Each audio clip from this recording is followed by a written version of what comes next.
Welcome back courtside on Buffalo Wild Wings Radio Row at the Thomas and Mack in Las Vegas on your Mattress Firm post-game show. The Lobos a winner over Boise State 70-67 to earn their date 3 o'clock Pacific time tomorrow against San Diego State for the tournament championship and a Lobo three-peat. Our guest now is Associate Head Coach Lamont Smith.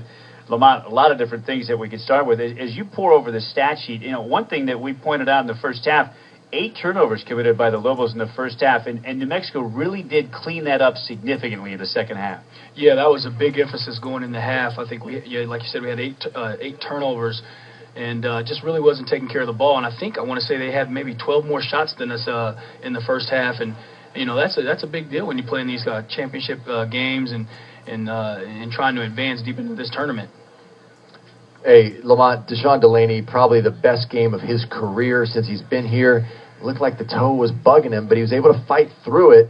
Was there anything different about him tonight, just the aggressiveness that he had? Was that something that you guys were pumping him to do and get him ready for? Yeah, I think after the Nevada game there in the first half, he was very passive, passed up a lot of shots, and we just talked to him about being more aggressive, and he had a couple slashes to the rim that game and then turned around in San Diego State and was solid and then has played well throughout the tournament. And like you said, probably his biggest or best game as a Lobo tonight.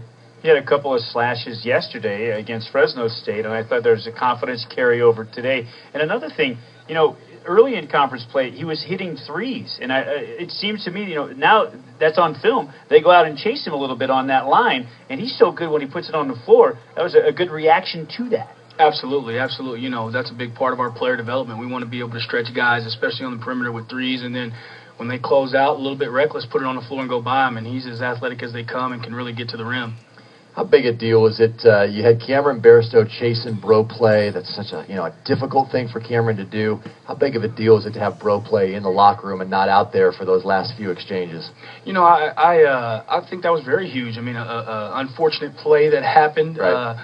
Especially on Boise's end, to lose a player like him. He had 16 points in 19 minutes, and as you said, it's a tough matchup for Cameron, and so I thought that was a very, very big point when he went out of the game. But at the other end of the floor, they just couldn't guard Cameron. It was huge for you guys. You got them into foul trouble early and often, and in a sense, you won the game tonight at the free throw line.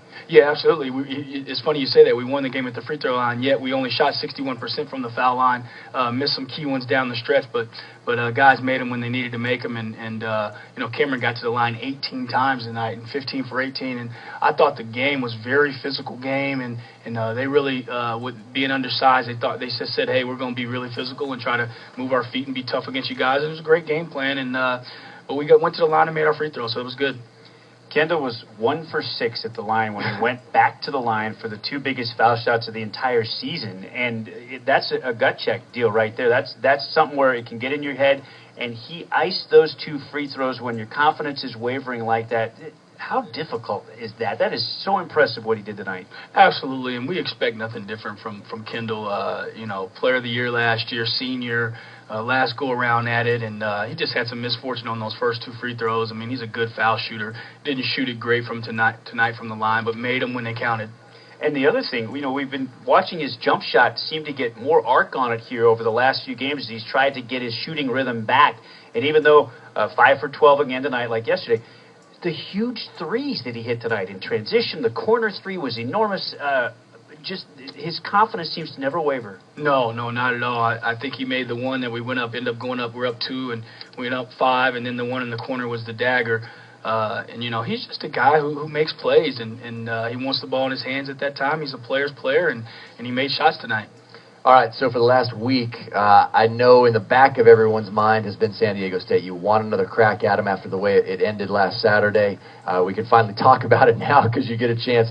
Do you need to change a whole lot in your approach to San Diego State since you beat them the first time and we're beating them down in the second game? Do you change much going into this one? No, I think a few things will change. Obviously, we'll be prepared for the 1-3-1 a little bit better, and I think our guys are ready to play. We went up there and had a chance to win the Mountain West on their floor and came up a little bit short. And so now we got a chance to do something that not many teams have done in this league, and that's three-peat.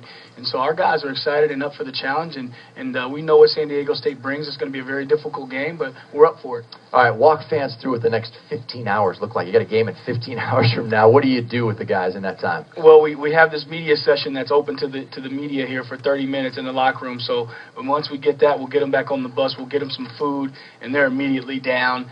And we'll get them back up in the morning and go over some things with San Diego State, watch some film, and then get them a meal, and then we'll get over here to the arena and play some ball. And then, obviously, as coaches, we'll be in the film room all night and kind of just going over some things. But as you said, we played them recently. They know us. We know them. And, now it's a deal where we set the guys up to have some success and some schemes, but really players make plays, in March.